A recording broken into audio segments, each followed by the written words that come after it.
When I look at every flag, I see a face, I see a family. I have comforted many parents, many brothers, sisters, on the loss of their loved one.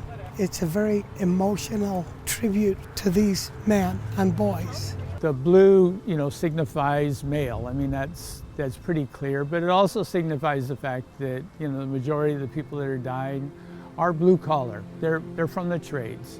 Especially with the blue hard hat, it's a benign symbol too of, our peacekeepers. It's staggering. It is staggering. As you see all these flags here, the memorial, and the numbers continue to grow. We need to try and figure out how to do something different to start to reverse the trend. People don't realize that every single flag is a story, and every story is different. When people fall into addiction, they've come along a path, and it's different from anybody else's. So their story is different. We have to be able to listen to that, understand that. They want to tell their story. They have to feel safe in doing that. And we have to provide the environment that will allow for that. I've been talking numbers for a decade or more. But I think until you actually can see it visually, until your mind just doesn't comprehend what we're talking about. It's toxic drugs, straight up, and people experimenting. Some of it is professionals in the trades. Some of them are experimenting with drugs for their very first time. And second, third, fourth time, they just got a bad batch and they become a statistic. Councillor Kerr and myself, we've been advocating for something for men, more for men's recovery, for many years in this town. There's very few families that haven't been touched by the opioid crisis, losing a family member, a close friend. We're no different in Campbell River. Each one of these represents a lost soul.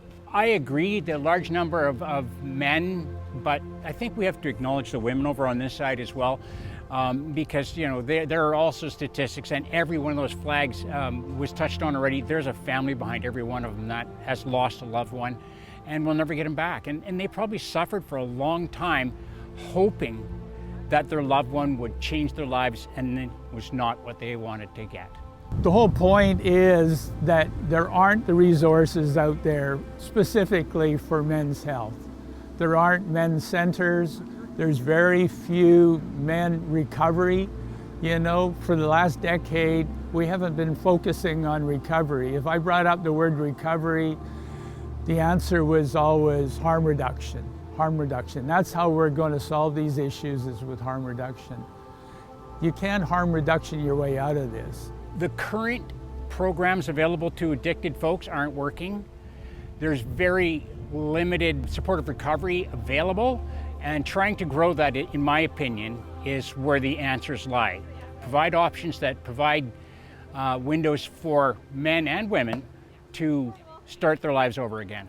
When Ron approached me and described this idea, that our artistic presentation that he was going to do, I thought it was just fantastic.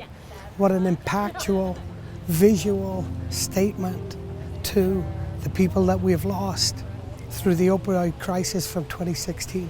I'm speaking my own personal words, but I think if you spoke to our council, they do realize the lack in this community and other communities of resources for men. I see faces of men that I've worked with personally, that I've known personally, that have told me their stories and are no longer here. And I think truthfully, and this is my own personal opinion, I think that the only way that they're going to change and that society is going to support them in their change is with tough love.